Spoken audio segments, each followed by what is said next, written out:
Thanks, Marcel. Well, hello, everyone. Welcome to today's Q&A. My name is Gary Gerber. I'll be hosting, and Matt will be driving documentation. I don't have a lot of announcements, but we do have two flashes, and then I do want to talk about the calendar. So we'll get that up on the screen. So as everyone should know, this Friday is the final deadline for end of year.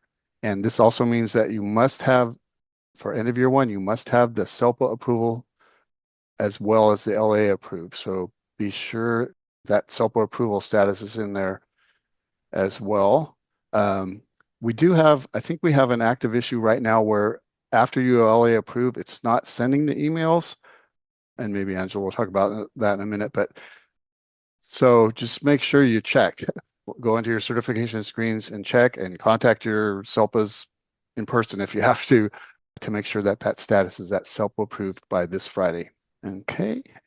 And the next is, we had two flashes come out last week. One is the flash 327. There's not a lot new here. It's just this kind of the same best practices for acquiring SSIDs for your TK and CAN students. So I would just go through this document as a refresher, but there's also a section that talks about summer enrollments for these students too. And there's a table down at the end that you can refer to. So some good information here if you need a refresher. I don't know that anything's really different than in the past, but it is good to go through this for a review. The next flash that went out was the 328. And this has to do with some changes coming for 26-27. As far as student exit categories, there's a little background about the Assembly bill, but basically there's going to be, they're retiring the T167 and creating T166 and a 169, and they'll all be described in these tables and when you should use them, and there's some really good descriptions. They're also changing some of the definitions of, I think, of T160, but these tables will tell you the descriptions of the change. And I think farther down, there's another table that talks when to use it. And so another document that this one you do want to take a really good look at and review because these changes are in place for the 26-27 year. I think that's all I have. Angela, did you have anything as far as issues or fixed issues? Yeah, we did not have a deployment go into this week yesterday as we normally would because it's a deadline week, but we are patching as needed. So we did have one go in today. 16.27. Yes, thank you, Gary. I was like, I've already forgotten it. And then yeah, 16.27. I think that was only affecting a small handful of schools anyway, but it's fixed. Right. And then we have another fix going in probably tomorrow morning. Can't see it on your screen, it's too small. Alex, what's the number? Stuff for the 715 report. 715? Yes. That one is. I need to update the title. Sorry. Bad title. It was doubling the count. So there's not usually that many kids on that report anywhere. Anyway, it's the what is it called? The dangerous schools or whatever. And so persistently dangerous. Persistently dangerous. Thanks, Alex. So this LEA had one student and it was showing up twice and counted as two, but when you drill down, it's just the one. So that one is not going to require new revision. So it'll just go in tomorrow and that aggregate report will be accurate. And Gary, you talked about the emails not going. Yeah. I feel like we've had that come and go. I don't really have a good way to troubleshoot that one. The one I escalated this morning came from Poway, and I happened to be on the distribution list for Poway, and so I could see exactly what they were saying, that they got the email when they disapproved, but then they turned around and approved the newer revision, and they didn't get an email saying that that had happened. The tester was not able to reproduce that, but he went ahead and escalated it anyway so that a developer can hopefully do a deeper dive and figure out what's going on with that. But as you mentioned, Gary, the workaround is just to communicate with your SELPA to make sure that they see that you have approved and it's ready for them. Right now we have 266 LEAs that are awaiting SELPA approval. And that's all I had today, Gary. Okay, thanks, Angela. Dominic from the CD SpEd office CD's having an all staff right at this exact same time, but he said he would try to join later if it ends or gets it. So we may or may not see Dominic for SpEd type questions, and I don't know that anyone else from CD would be on either. So if we run into questions about policy or stuff that might be more CD related, we might have you guys submit tickets and we would escalate them to the CDE. So how this works is we ask that you type your questions into the Q&A box, not the chat box. Use the chat box for chatting, but for questions, put them in the Q&A box. If you have multiple questions, please number them Q1, Q2, Q3. Marcel needs that Q1, Q2 on there because he does something with indexing and when he makes the recordings and such. So you do want to number them. Please keep your questions kind of brief and to the point, not a lot of detail or things that might be better suited in a ticket. If you do have a ticket in already, please continue working with your CSIS agent or agent on the ticket and let's not duplicate efforts here with the same question. Already went through all the announcements, so we're going to go ahead and get started. First Q1 is from Jennifer. We shouldn't be submitting PSTS data for private school enrollments, correct? My understanding is that we can only exit private school enrollments with E170 and uploading the PSTS for them would trigger the PS0481.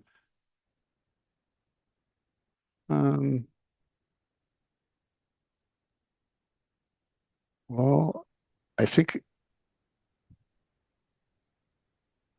they could still put the PSTS data in because they would be exited. But she's correct. At the bottom where it says understanding the error, there's a list of the exit codes that are allowed or that CALPADS is expecting. And yeah, she's right. E170 is not one of the included. Valid ones. Yeah. Perfect. Thanks, Alex.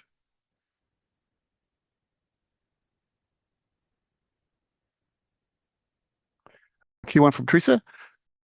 Through a residency investigation conducted according to board policy, a SpEd student who had attended a school in our district starting in March of 2026 was found to live outside of our boundaries. The parent was notified via formal correspondence from the district that the student would be disenrolled at the end of the school year in July of 2026. What is the most appropriate exit code to use for SEDS and CALPADS?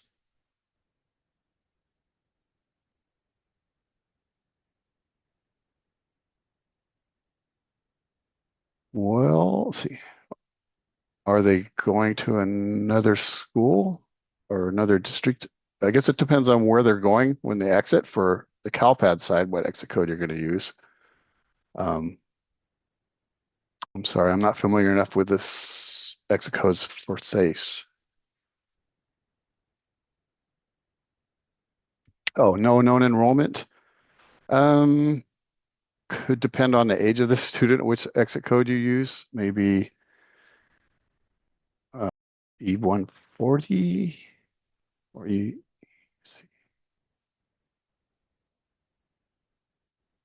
for ages 6 up to 18.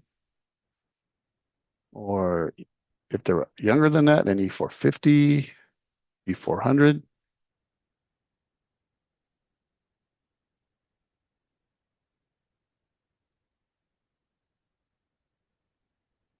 So E400 is for less than 6 or over 8. Teresa says in the Q&A box that the student's 14 years old. Okay.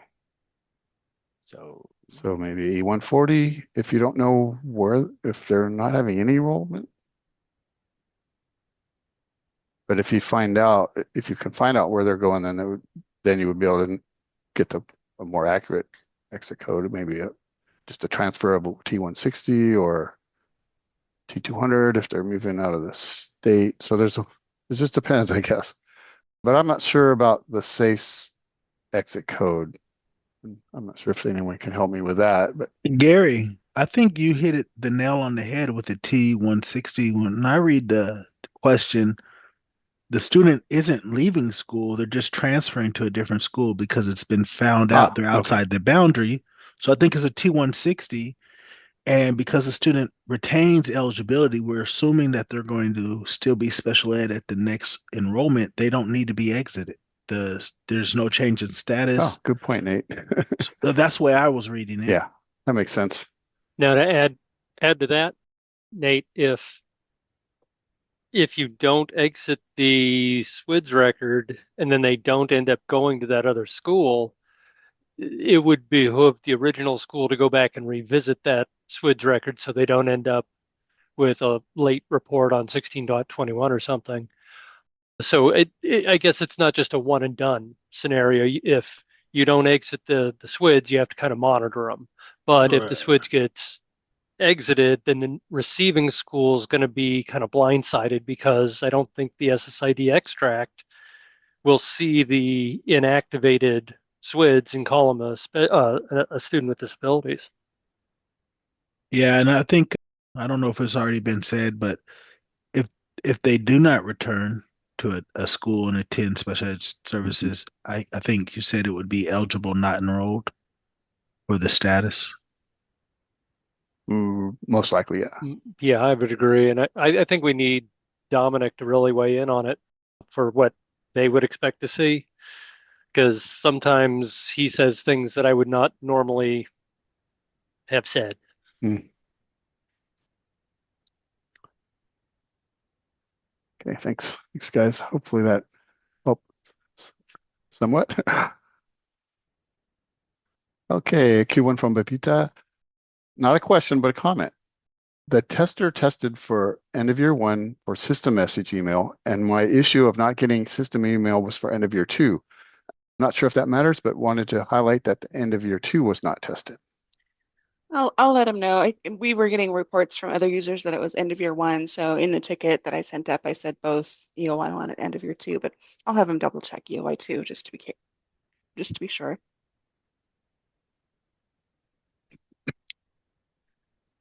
Q1 from Rigoberto. Good afternoon, team.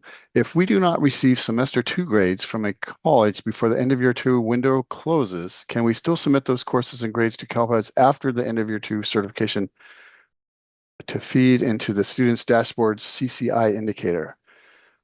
Well, if it doesn't make it by the deadline, you technically could still put them into CALPADS, but that they only go by what is submitted by the deadline. So changing it after the fact most likely wouldn't have any effect on the CCI indicators.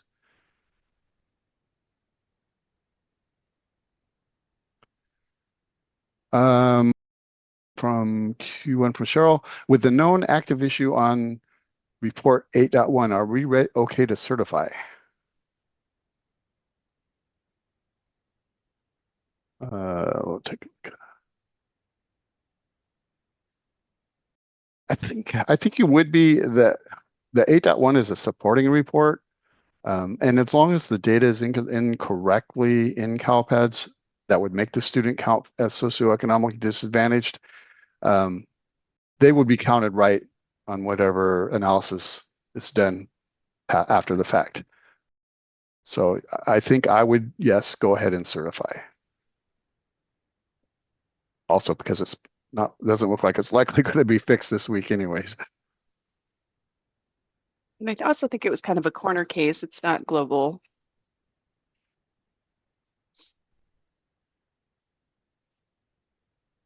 Okay, one from Stephanie. My SELPA is unable to log into CALPADS to approve our end of year 1. The system is not accepting its password and it won't allow a password change. The fastest way to resolve this is to submit a ticket as soon as possible. And we will get someone on that. A lot of times we can reset the password here and that works. Hopefully there's nothing wrong with the account, but yeah, we want a ticket on this as soon as possible, Stephanie.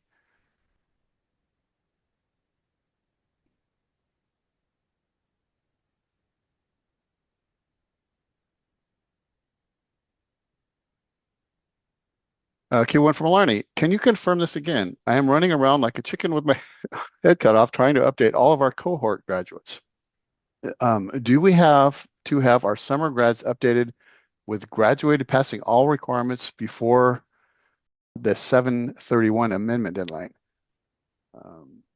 For grads, I think that more falls along the line of fall two, end of year 2. Yeah. So you have until August 17th. Yes.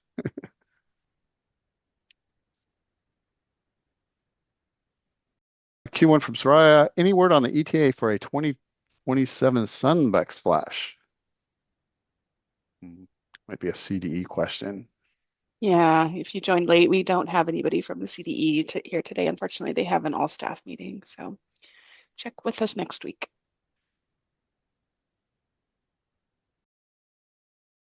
Well, we got all the Q1s done right to Q2. So Q2 from Sariah. To build on Rigoberto's question, does that mean the CCI Dashboard expert only includes data certified that year and not cumulative course data for that student? I think if you're talking about like completers for CTE as one example, the CCI Dashboard will include those if they have CTE completers in previous years and within that 4-year cohort, they would count. I'm not sure. So the CDE does calculate the college and career indicator on the dashboard based on the data that you certify in the end of year data collections in CALPADS. So they'll always use the certified end of year data to make those calculations, meaning if you get the course completion information, the grades and credits earned, things like that in after the deadline, then it's not included in the college and career indicator calculations because it's after the certification occurred. Thanks, Matt. Q2 from Rigoberto. You joined late, and can the beginning announcements be repeated?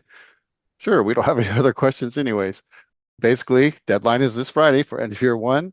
End of year 2 is not till August 17th, but no extension and after July 31st or this Friday. And do be sure that the CELPAs are approved or it won't be considered completed. The other 2 announcements were there were 2 flashes. There was a 327 flash, and it's just kind of a review of how SSIDs for TKs and CAN students should be done with best practices, in other words. And then also there was a flash 328 with some changes for 26-27 as far as exit codes. So do take a look at those 2 flashes.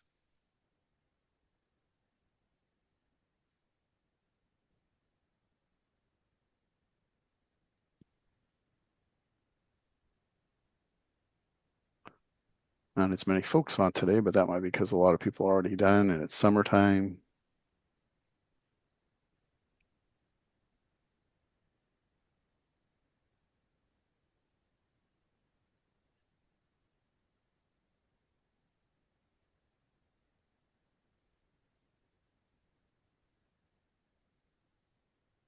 It's too hot to type questions. Yeah, That's true. it's supposed to be really hot this weekend.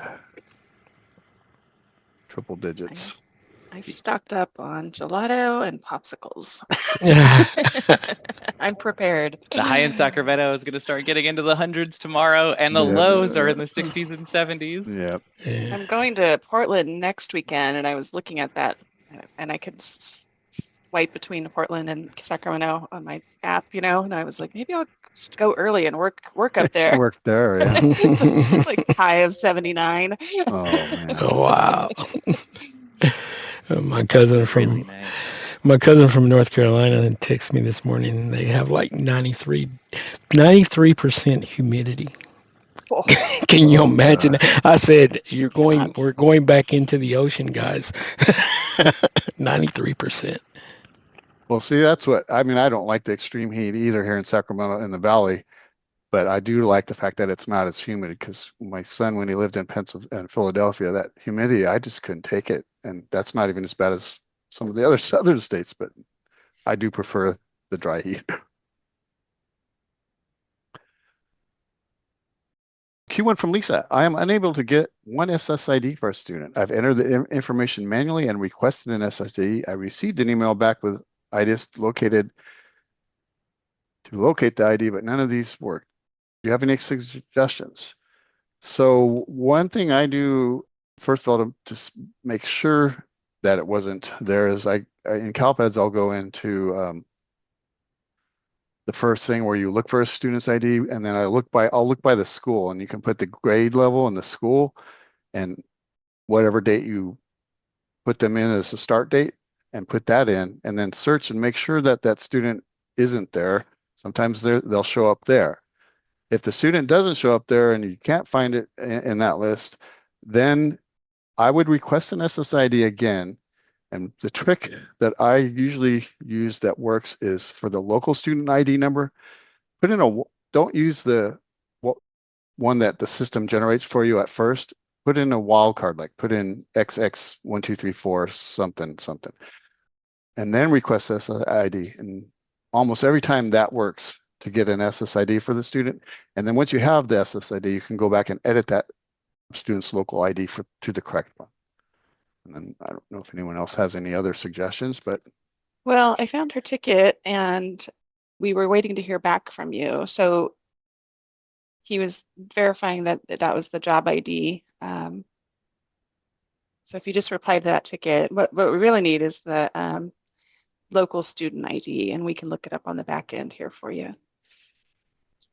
So, but we can find that with the job ID as well.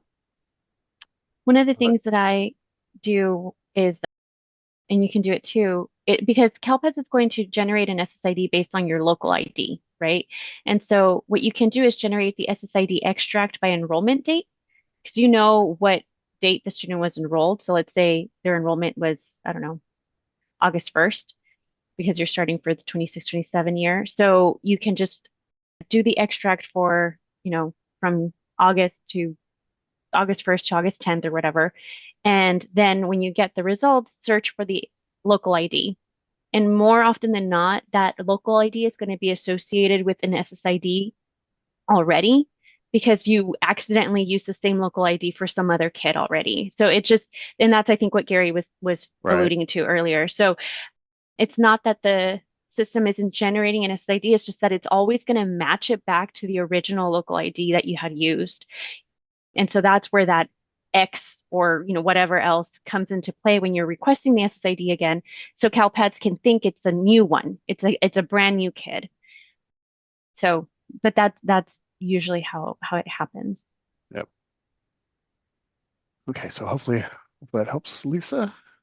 Yeah, and like I said, you can always just reply to your ticket with the job ID or this local student ID that you're having trouble with, and we can help you out. Key one from Cindy. I'm working on manually updating CALPADS sort of discipline records. I have the SINC and SIRS completed, but how do I create the SOFF? Do I use the template for SOFF to upload, or is there another way? Summer school. Well, if you're doing it online, you don't want to mix. I don't think mixing and matching works very well. At least it doesn't for me for some reason. If you're doing it online, I don't know, it's kind of hard to explain without being able to show. Look up the ID of the incident ID. You have the SINC and the SIRS. The SOFF should be down below, but it will only show up if you put in a result that needs, or is it a SINC, that needs a SOFF record. The statutory offense indicator. Yes. So you have to put that in, thanks, Paul, to have the SOFF show up, and then you can put in what the offense is. And Matt's showing you the page, although it's very tiny for me for some as reason. Close as I can get to a demo. Okay. Let me zoom in here.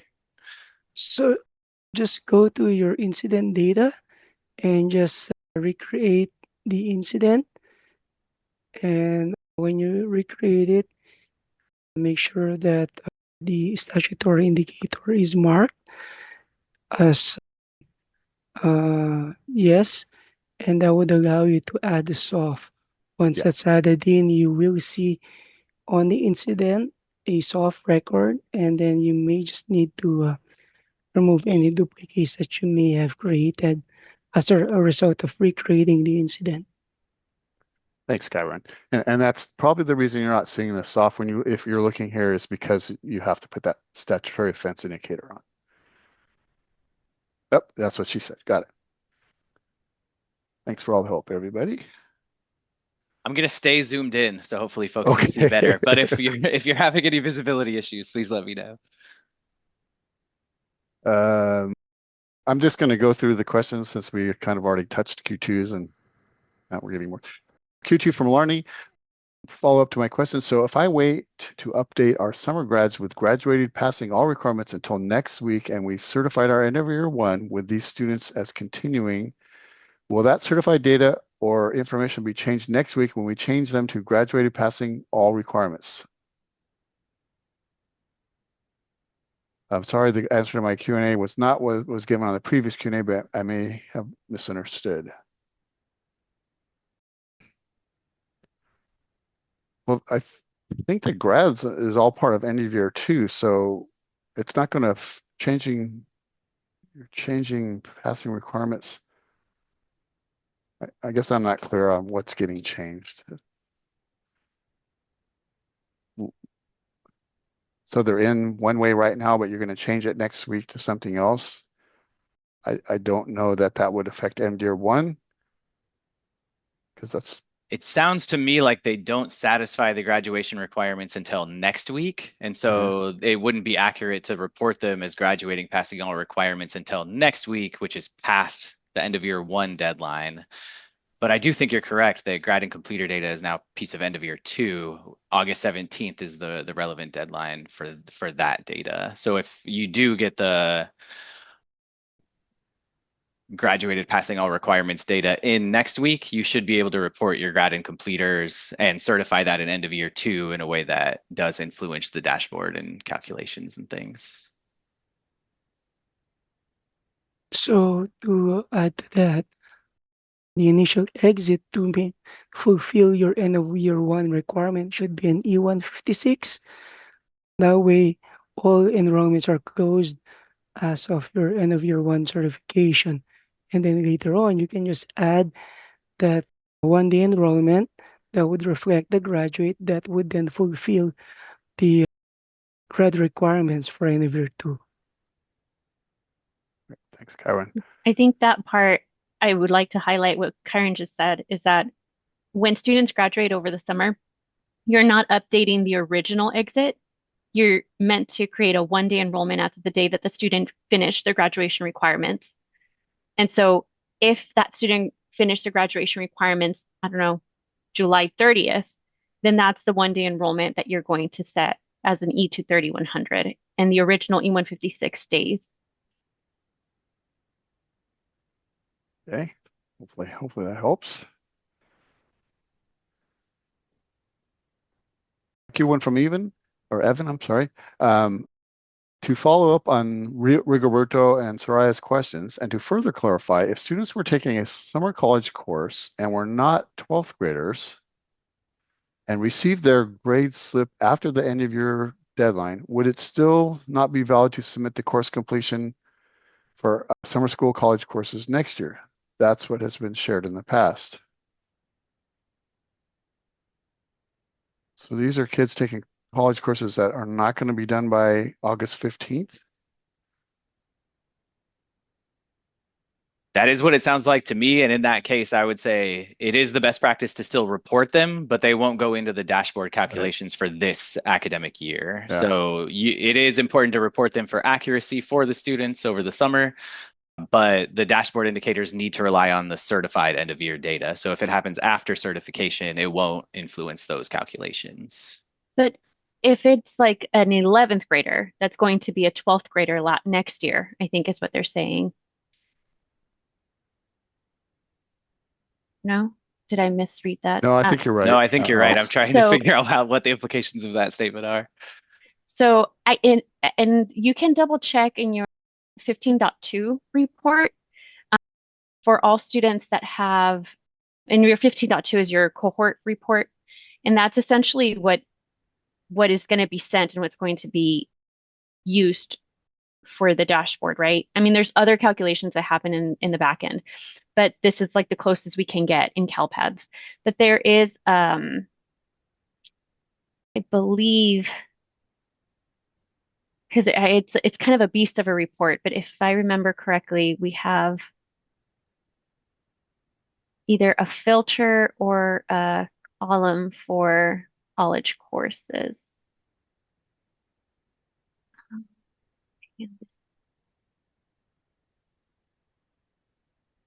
Because the cohort is looking across the students' 4 years. in CALPADS, their high school career.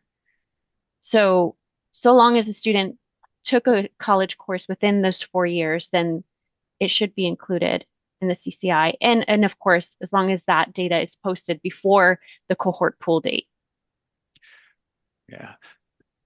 Even if you report it after the end of year deadlines, that just means that it's kind of within the next reporting year. And so it may inform dashboard calculations for the next round, but just not for the 2026 dashboard.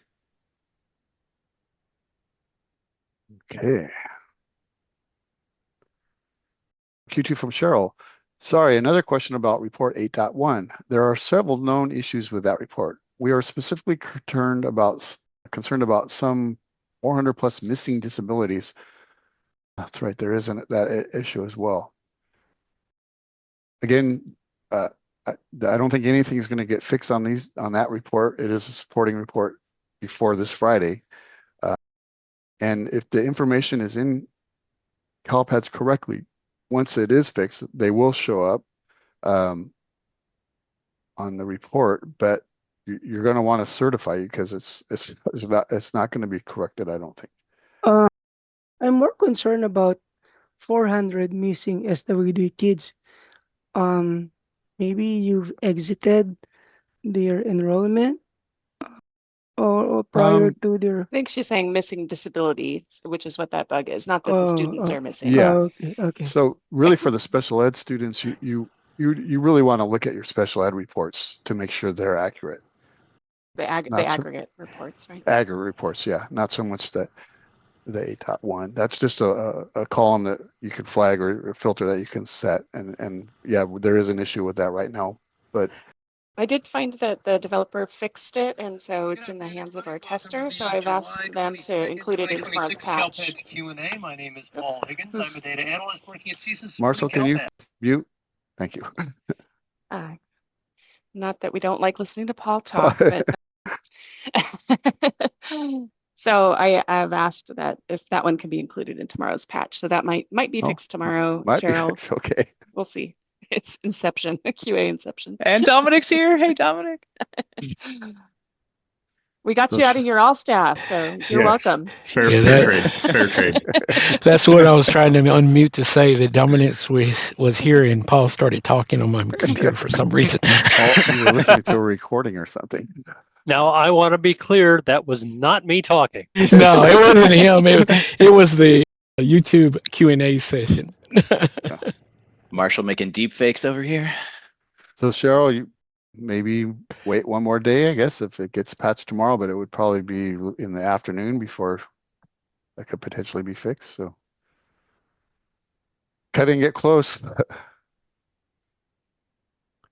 Oh, I guess one strategy, although it's more work, is you could certify and then look at your revised and certified reports after, if it does get fixed, to go in, and if everything looks good, then disapprove and reapprove, do that at the same moment, but that's just another strategy. Q1 from Lena. Wondering if anyone is reporting glitches with the SSID download files. After the match tool process, notice the SSIDs were listed in the GN column. I'm not sure if this is a CALPADS issue or Aries. I did get a ticket on that about a week ago, and I said everything looked good on my end, and that was the first time I had seen that ticket, and asked them to check with Aries support, and then they never got back to me. So I'm going to give you the same answer. Check with Aries support and see if they have something for you. Excuse me. Q3 from Larney. If a 2026 cohort student did not meet the graduating requirements in the spring, missing 5 credits, then this summer enrolled at an online school and passed the missing requirement, can we send in the one-day enrollment and their grad status after they provide us with the transcript from the online class? Yeah, if you want it for 2026, as long as it's in by the deadline. Teresa wants to know if Dominic can review your Q1 and weigh in on the SpEd perspective. Yeah, I don't know, since he came in late, I don't think he would be able to see it. So Teresa, if you want to repost No, that. actually I can. Oh, okay, good, great. Yeah, it's in the answered box. Through a residency investigation, a student who had been attending was found to live outside of the district, and the student is being disenrolled at the end of ESY. I see in further chat they haven't enrolled anywhere else. They're 14 years old. I think whatever you would typically use in a situation where a student disenrolls and you don't know where they're going. As far as SACE is concerned, you can use code 76, which is transfer, even though you don't necessarily know that the student is transferring, or how that transfer is going to work out, because a student leaving one LEA for another isn't really a reportable special education event. Code 76 can be used, and it's just to exit the student from your SACE. Great, thanks, Dominic. Sure.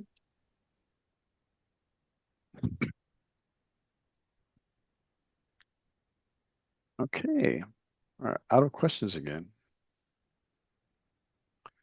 I was just, to kill some time, I was just looking through the chat box, and Rebecca from Fresno had put in a thing to share about the CD Assessment Development and Administration Division and the CALPADS office, along with ETS, are hosting a CALPADS and Assessment webinar on the 5th.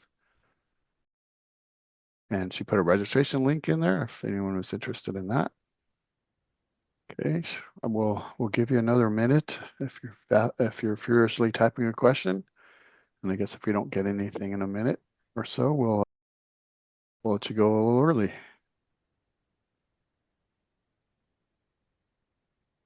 Okay, one from Claudia. Has there been any discussion about generating CRDC reports from CALPADS? Civil rights data collection. Oh, thanks. I would have had no idea what that was. Lots and lots and lots of discussions that don't go anywhere, and the answer is no. Sorry, I know it seems like there's a lot of overlap, and it seems like there should be a way to do it, but at this time, they're not working on it. Well, Angela, what do you think?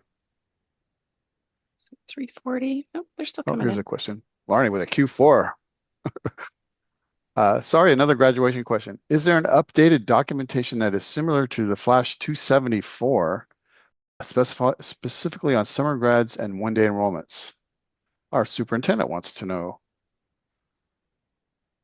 Boy, that's 274, and we're up to 3. That's a little bit of an older one, but that may be the most recent. I think, yeah, Rebecca 303. shared it. Oh, thanks, Yeah, Rebecca. it's in the Flash chat. 303. There you go. Yep, perfect. Well, I have a new strategy. Every time I try to end it, a question pops in. So we try to end it again, maybe another question will pop in. Seems to work for me every Monday. All right. Well, thanks everybody for your questions, and thanks for all the assistance today. And we'll give you about 20 minutes back, and we will see you again next Wednesday. And deadline this Friday, SELPA needs to approve. Good luck, everybody.